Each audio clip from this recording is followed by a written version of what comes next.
시청자 여러분 안녕하십니까? 지방자치 중점 소식을 전하고 더 나은 지방자치의 방향을 제시하는 지방자치 1번지입니다. 전라북도 전주시 효자사동 농소마을 인근 부지 활용 방안에 대한 문제가 제기됐습니다. 이에 고미희 의원은 효자사동이 전주에서 인구 밀도가 매우 높은 지역이므로 주민 편의시설을 확충해야 한다고 주장했습니다. 김승균 기자의 보도입니다. 제335회 전북 전주시 의회 임시회에서 고미희 의원이 농소초등학교 부지 활용 방안에 대해 문제를 제기하며 대책을 촉구하고 나섰습니다. 이날 5분 발언자로 나선 고미희 의원은 효자사동에 위치한 농소마을 인근 부지의 학교 신설 계획이 백지화된 상황에서 전주시가 이를 방치하고 있다며 전주시에 적극적인 대응을 요청했습니다. 택지 개발을 통해 새로이 조성되었기 때문에 전주시 방면에서 가장 살기 좋은 곳이라 생각할 수 있으나 현재 효자 3사동 지역은 날이 갈수록 거주 여건이 열악해지고 있습니다. 또한 효자사동은 전주에서 인구 밀도가 매우 높은 지역으로 현재 시민들이 거주 여건이 열악해지고 있다며 주민 편의를 위한 복지시설을 확충해야 한다는 주장을 펼쳤습니다. 현재 효자사동의 농소마을 인근 부지는 서부 신시가지 계획을 수립할 때 학교 부지로 지구 단위 계획을 수립했기 때문에 다른 용도로 사용이 불가능한 상황입니다. 이에 고 의원은 지난 시정질문에서 전주시가 초등학교 부지 매각 의사가 없고 용도도 결정되지 않았다고 답했다며 부지 용도에 대한 결정이 신속히 이루어져야 한다고 말했습니다. 이에 대해 전주시 관계자는 주민생활복지를 고려해 부지 용도 변경에 대한 검토가 이루어질 수 있도록 논의하겠다고 말했습니다. K1N 김승균입니다. 교육부가 지난 21일 내년도 정부교육청에 지방교육 재정 교부금에 누리과정목 762억 원을 삭감해 교부하겠다고 밝혔는데요. 이에 전라북도의회 교육위원회 위원장은 교육부의 누리과정 예산 편성을 촉구하고 나섰습니다. 김진구 기자의 보도입니다. 교육부가 누리과정 예산을 편성하지 않은 전북교육청에 2017년도 교부금을 삭감하겠다는 입장을 밝힌 후 전북도의회 교육위원회 장명식 위원장은 김승환 교육감에게 누리과정 예산 편성을 촉구했습니다. 전라북도의회 장명식 교육위원장은 26일 열린 기자회견을 통해 교부금 삭감은 교육감의 소신과 원칙을 지킨다는 명분 때문에 발생한 것이라고 주장하며 누리과정 예산을 편성하는 것이 최선이라고 밝혔습니다. 장명식 위원장은 이미 정부가 추경을 통해 1,007억 원의 예산을 전북교육청에 지급해 충분하다며 국회에서 누리과정 해법을 모색하고 있는 만큼 도교육청은 우선 누리과정 예산을 편성할 것을 호소했습니다. 교육부는 김승환 교육감이 누리과정 예산을 편성하지 않았기에 내년도 지방교육 재정 교부금에 누리과정목 762억 원을 삭감해 교부하겠다는 입장입니다. 이 과정에서 우리 전북 지역 아이들만 피해를 보는 상황이 지속돼서는 안 된다는 것이 전라북도의회 교육위원장의 입장입니다. 이에 장명식 위원장은 법리나 논리를 벗어나 누리과정 예산을 편성해야 한다며 교부금 삭감에 따른 불이익이 현실화된다면 그 책임은 김승환 교육감에게 물을 것이라고 강조했습니다. K1N 김진구입니다. 전라북도 군산조선소는 조선업 불황으로 내년 1분기 이후 선박건조 물량이 다 떨어지고 대량 실직 사태가 우려되고 있는데요. 이에 군산시 관계자는 현재 상황으로 군산조선소의 폐쇄는 말하기 이르다며 수주 물량 상황에 따라 변화가 있을 것이라고 말했습니다. 유희관 기자의 보도입니다. 지난 21일 송하진 전북도지사와 문동신 군산시장이 현대중공업 울산 본사를 찾아 선박 건조 물량 배정을 촉구하는 등 현대중공업 군산조선소 도크 폐쇄를 막기 위해 나섰지만 사태를 해소하기엔 역부족이었다는 평가가 흘러나오면서 우려가 커지고 있습니다. 이들은 최길선 현대중공업 회장 등에게 내년 1분기 이후 군산조선소의 건조 물량이 바닥나 한 개뿐인 도크마저 중단될 위기에 처했다며 이를 막기 위해 군산조선소에 LPG 선박 2척과 원유 운반선 2척의 건조 물량을 배정해달라고 호소했습니다. 하지만 최 회장은 군산조선소의 생산 라인은 경쟁력이 있기 때문에 지금은 아니더라도 나중에 제 역할을 할 수 있을 것이다며 회사 경영난을 이유로 사실상 이들의 요구를 거절했습니다. 군산조선소는 이미 조선업 불황으로 조선소 및 협력업체 근로자 등 700여 명이 이미 실직한 상태이고 내년에는 실직자가 대량 증가할 것으로 예상되면서 전북 경제가 송두리째 흔들릴 위기에 처해 있습니다. 또 군산조선소는 지역 수출의 20%를 차지하고 있어 잔여 물량이 배정이 안 됐을 경우 대량 실직은 물론이고 하청업체들의 도산도 피해갈 수 없을 것으로 전망하고 있습니다. 이와 함께 현재 군산조선소 근로자들은 약 5에서 6천 명으로 근로자들은 실직이 우려되는 상황에서 매우 불안해하고 있는 상태입니다. 조선산업이 처한 위치는 지금 현재 상황으로는 누구도 예측할 수 없는 그런 상황이거든요.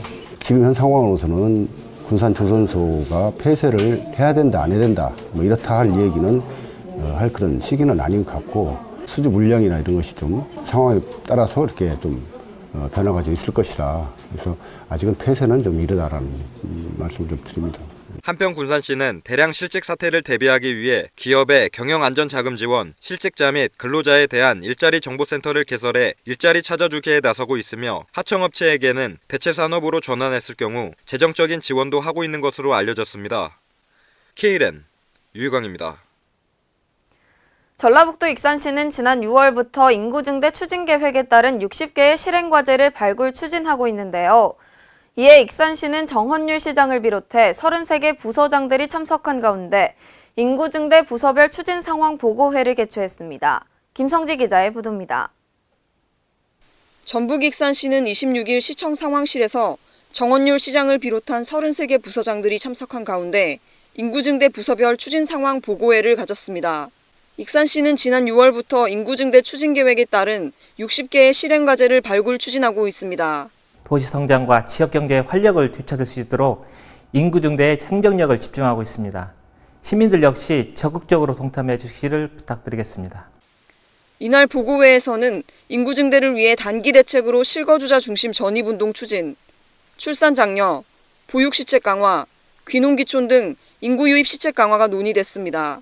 또 중장기 대책으로 생활 정주 여건 개선, 국가식품 클러스터 및 산업단지 관련 기업 유치에 따른 종사자 인구 유입 등이 논의됐습니다. 시는 발굴 논의된 모든 시책들에 대한 보완과 검토를 통해 전략적인 추진 계획을 마련하고 상하반기 추진 상황 보고회를 갖고 부서 추진 상황을 지속적으로 점검할 계획입니다. KLN 김성지입니다. 한국장학재단과 충청남도가 충남도 취업 역량 강화와 대학생 지원 사업을 위해 손을 잡았습니다. 이번 업무 협약으로 양기관은 충남 지역 대학생들의 취업 역량 강화를 위한 지원 사업의 정책 수립 및 운영과 지역 우수기관 및 인재 확보, 안정적인 학업 여건 조성 등의 포괄적 협력을 추진하게 됩니다. 특히 청년 희망 드림 사업을 통해 매 학기 선정된 대학생과 기관 간 매칭으로 전공 분야 현장 실습을 지원하며 2017년부터는 대상자로 선발되면 출자 출연 기관 및 강소기업을 대상으로 채용을 전제한 실습 제도도 도입할 예정입니다.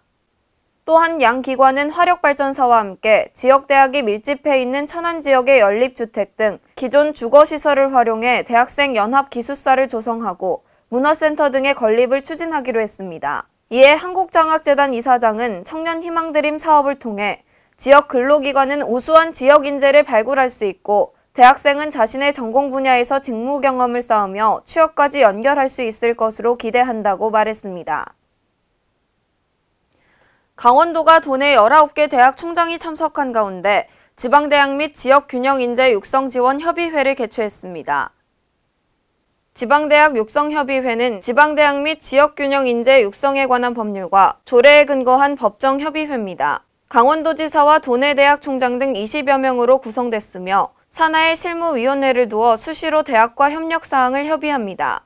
이날 협의회는 도내대학과 지역인재 육성을 위해 지원되는 사업 중심으로 2017년 강원도 지방대학 및 지역균형인재 육성지원 시행계획을 협의했습니다. 또한 2018 평창동계 올림픽을 1년여 앞두고 강원도와 대학교 간 협력사항을 협의하고 대학의 주요 현안에 대해 논의했습니다.